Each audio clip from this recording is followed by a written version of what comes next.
Rolex doesn't make the most complicated watches, not the rarest, not even the most expensive.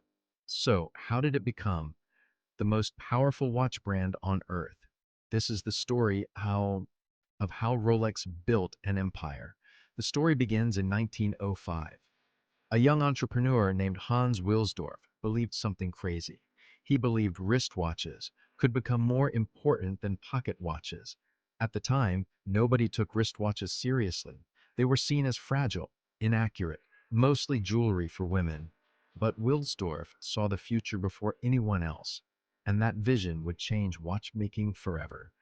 In 1926, Rolex introduced something revolutionary, the Rolex Oyster, the world's first waterproof wristwatch. To prove it worked, Rolex gave the watch to a swimmer named Mercedes Gleitze as she crossed the English Channel. After more than 10 hours in freezing water, the watch still worked perfectly.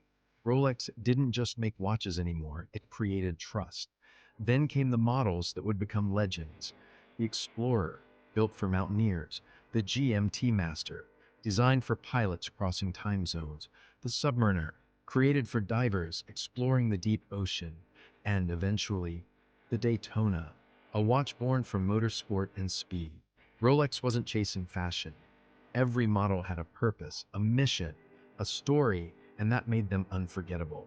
But something unexpected happened. Rolex stopped being just a tool watch. It became a symbol of success, of wealth, of achievement.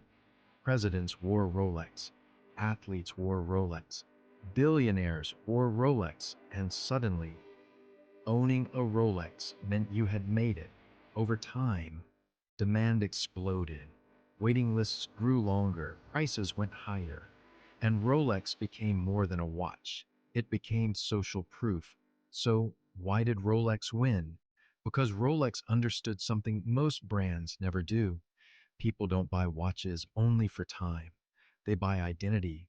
Rolex mastered consistency, precision, reliability, recognition. It never changed too much, but every year it became slightly better.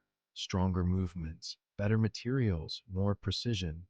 Rolex turned evolution into domination. In the end, Rolex never became the most powerful watch brand because it made the most complicated watches. It became the most powerful because it understood human psychology better than anyone else. Rolex didn't just sell watches, it sold ambition, success, status, and a dream. Millions of people still chase today. Subscribe for more luxury watch documentaries.